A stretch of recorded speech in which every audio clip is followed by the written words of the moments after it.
Hello friends, मैं Saurabh Suman SS exam गुरु YouTube channel पे आपका फिर से स्वागत करता हूं। आज हम फिर से बीपीएससी के शिक्षक भर्ती नियमावली 2023 के बारे में चर्चा करेंगे।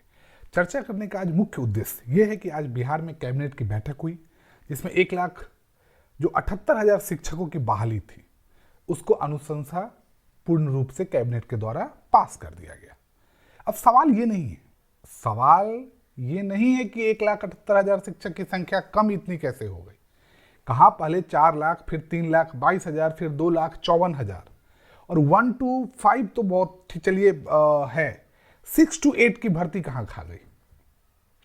सरकार या संस्था 6 to 8 में क्या बिहार में शिक्षकों के पद रिक्त नहीं है? अब रेशियो ऐसा कैसे हो गया कि 1 to 5 में इतनी सीट खाली है, 9 to 12 में इतनी सीट खाली है, पर 6 to 8 की सीट खाली नहीं। वो भी चलिए एक समस्या है। अब दूसरी समस्या, अब इसे नियोजित शिक्षक जो इससे पहले कार्य कर रहे हैं उनके लिए आप बोल सकते हैं कि अभी आने वाले जो बीपीएससी के थ्रू जो शिक्षक बहाल होंगे उनके और उनके बीच में जो डिफरेंस है वो क्रिएट किया गया है। ये डिफरेंस अब वो बीपीएससी के एग्जाम के नाम पे है या उन्हें ह्यूमिलिएट करने के लिए, ये अब सरकार जाने, हमें उसमें नहीं पढ़ना है। हमें पढ़ना है कि हुआ क्या क्या आज। पहला हेडिंग ही देख रहे होंगे, बीपीएससी जल्द करेगा बहाली। अब उस बहाली में क्या हुआ है? पहली से 5वीं तक के नियोजित शिक्षकों को 37,832 रुपए पहले सैलरी मिलते थे। कैसे मिलते थे? 21,290 रुपए उनकी बेसिक सैलरी थी, उसमें डीए 42%, जो 8,941 होता है, जो मूल वेतन का होता है। एचआरए 8%, 1,703 रुपया। सीटीए उनको मिलता था 1,500 प्लस डीए 2,130 रुपया। मेडिकल उनका 1,000 रुपया। तो नेट सैलरी उनकी बनती थी 35,064 रुपया। अब उसमें उन लोगों को ईपीएफ मिलता था 13% का, तो वो 2,768 रुपये के आसपास आता था।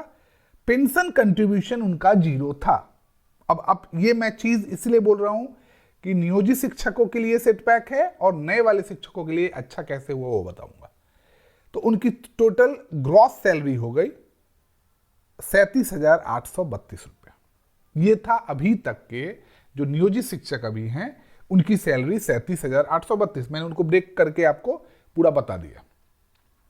अब जो नए शिक्षक बीपीएससी के थ्रू बहाल होंगे, जो नए पे स्केल के थ्रू, उनको मिलेगा 44,130 रुपया।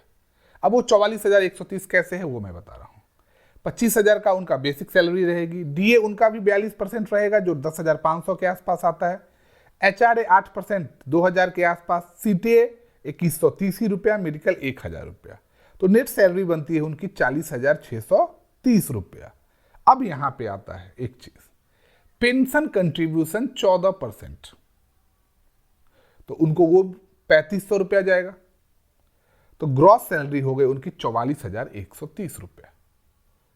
अब ये पेंशन कंट्रीब्यूशन 14% नियोजित के लिए क्यों नहीं है, ये सवाल रहेगा। तो टोटल अगर आप डिफरेंस देखते हैं नए और पुराने शिक्षकों के बीच में, तो वो होगा 6,298 रुपया प्राइमरी लेवल पे, मतलब क्लास 1 to 5 लेवल पे।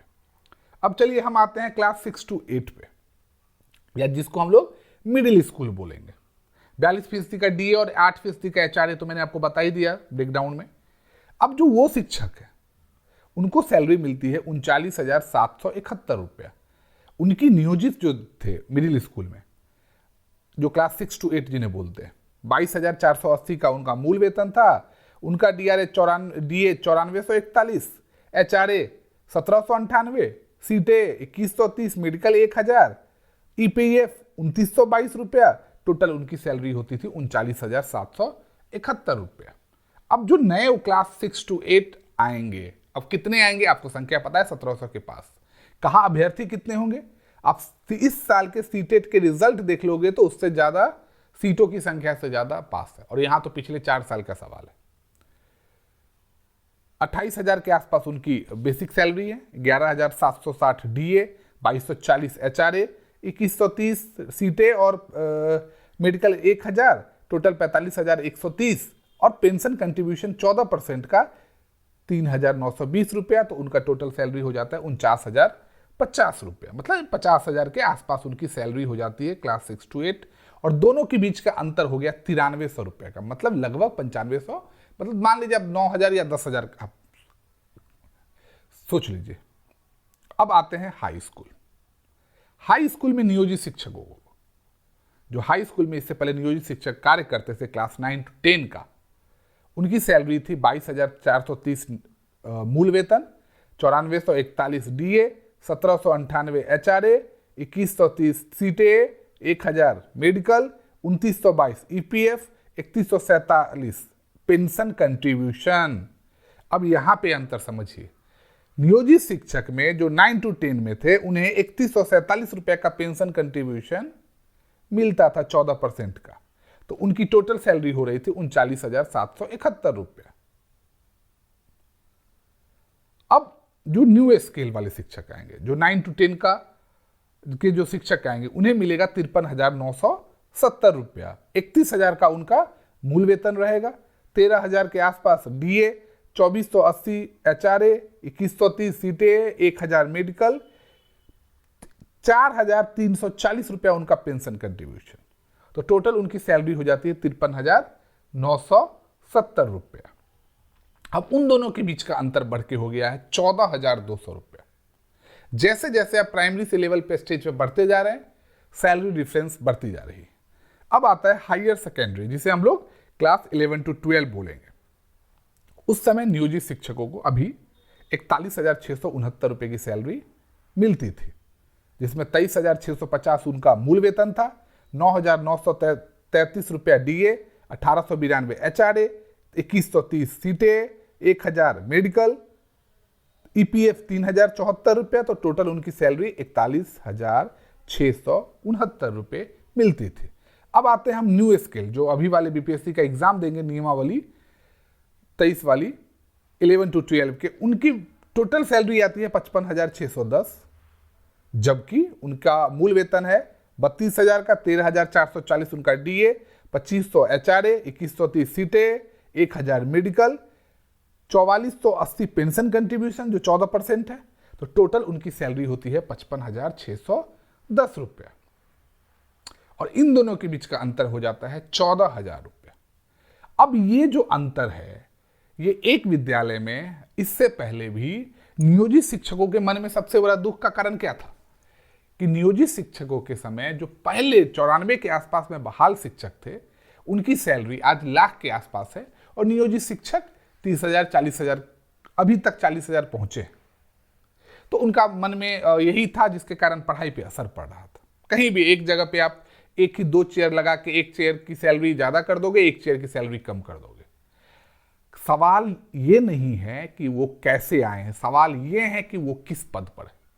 जब पद सृजित होता है किसी भी जगह पे, तो अगर पद की बहाली है, अब जैसे एक विधायक की सैलरी आप 1 लाख कर दो और एक विधान पार्षद की सैलरी आप 50,000 कर दो, कि वो दूसरे दरवाजे से आए हैं और ये दूसरे दरवाजे से आए हैं, लेकिन दोनों विधायक विधान पार्षद मतलब हैं, तो क्या आप उनकी सैलरी में डिफरेंस कर सकते हैं? जी नहीं। अब बिना चुनाव जीते आप राज्य में विधायक मंत्री बन गए विधान पार्षद के द्वार से या राज्यसभा के द्वार से केंद्र में, और एक विधायक जीत के चुनाव आता है, तो क्या उन्हें मंत्री पद में बना नहीं है? मतलब दोनों के बीच में कभी डिफरेंस होता है? दोनों मंत्री बन सकते हैं। तो फिर नियोजित शिक्षक और नवनियुक्त जो बीपीएससी के द्वारा शिक्षक बहाल होंगे, उन दोनों के बीच सैलरी डिफरेंस रख के आप क्यों शिक्षक के द्वारा विद्यालय में आप एक दूसरे के प्रति रोष प्रकट करवाते रहोगे? असमानता की खाई क्यों क्रिएट कर रहे हैं आप? या तो आप पहले वाले शिक्षकों को राज्यकर्मी का दर्जा दीजिए, या तो आप ये बीपीएससी के एग्जाम के बिना ही बहाली कीजिए। यहां पे समस्या ये नहीं है, या किसी भी नियोजित शिक्षकों के प्रति ये दुख नहीं है कि इनको सैलरी क्यों ज्यादा मिल रही है। दुख इस बात का है कि उनको कम सैलरी क्यों मिलेगी। अगर पूर्ववर्ती सरकार या पूर्ववर्ती संस्था के द्वारा उस समय बहाली नहीं की गई थी, जब ये शिक्षक ट्रेंड हुए थे 94-95 के बाद या 90 के बाद की बात कर ले आप, क्योंकि जितने भी हमने नियोजित शिक्षकों, पहले के नियोजित शिक्षकों से के बारे में बात किया है, तो सब 90s के समय के वो लोग ट्रेंड हैं। तो उसमें उनकी क्या गलती रही? पेंशन कंट्रीब्यूशन का लोचा क्या है, 14% पेंशन कंट्रीब्यूशन का लोचा क्या है, उसको भी क्लियर करना चाहिए। तो ये सब चीज का डिफरेंस है। बीपीएससी आज कैबिनेट की बैठक थी जिसमें 1,78,000 के आसपास के पद सृजित हुए। 3,22,000 से घट के अब 1,78,000 की संख्या आ गई है। जल्द से जल्द इस मई में आपको बहाली के बारे में सरकार के द्वारा, मतलब संस्था के द्वारा, बीपीएससी के संस्था के द्वारा आपको नोटिफिकेशन आउट हो जाएगा, फॉर्म भरने की तारीख आ जाएगी। अब बीपीएससी अब एग्जाम्स पे बात कर रहा है, एग्जाम्स पे उसकी विचार विमर्श चल रहे हैं, बैठकें चल रही है। एग्जाम का तरीका तो सबको पता है, ऑनलाइन मोड में होगा या ऑफलाइन मोड में होगा। अब क्योंकि ऑनलाइन मोड में बिहार में बहुत जगह पे पिछले सीटेट के एग्जाम में गड़बड़ी की बात कही गई थी, जिसके कारण बीपीएससी गड़बड़ी नहीं कर, क्योंकि बीपीएससी ने अभी जो प्री का एग्जाम लिया है, बीपीएससी अपने प्री का 68वें एग्जाम में जो अभी जो तत्काल एग्जाम हुआ था उसमें लिया है, उसमें उन्होंने बहुत अच्छे तरीके से लिया था। जी हो सकता है कि ऑफलाइन मोड में हो एग्जाम, ऑप्शन ऑब्जेक्टिव्स रहेंगे, लेकिन निगेटिव मार्किंग होगी कि नहीं होगी, नियोजित शिक्षकों के एज का रिलैक्सेशन का क्या है, क्या नियोजित शिक्षकों को साथ में एग्जाम देना पड़ेगा, अगर साथ में नहीं एग्जाम देना है तो उनके तरीका क्या होगा, ये सब जो कंफ्यूजन है कुछ दिनों में मतलब खत्म हो जाने की आशंका है, और या हम लोग होप कर सकते हैं कि ये खत्म हो जाए। अभी के लिए यही था कि सैलरी डिफरेंस आ चुकी है, अब नियोजित शिक्षकों के द्वारा संघर्ष तेज कर दिया जाएगा। तो हमारे हिसाब से ये ना हो कि एग्जाम्स लटकने शुरू हो जाए। हम ये चाहते हैं कि एक तो पहले एग्जाम, बिना एग्जाम के इनकी बहाली दी जाए, लेकिन अगर एग्जाम्स होते हैं तो जल्द से जल्द हो, और जल्द से जल्द हमारे जो अभ्यर्थी हैं, शिक्षक अभ्यर्थी, उन्हें बहाली मिले। तो आज के लिए हमारे साथ आप लगातार जुड़े रहिए। हम आपके लिए आज के लिए ये वीडियो लेके आए हैं। हम लगातार आपके साथ जुड़े रहेंगे और आपको अपडेट देते रहेंगे। बहुत बहुत धन्यवाद।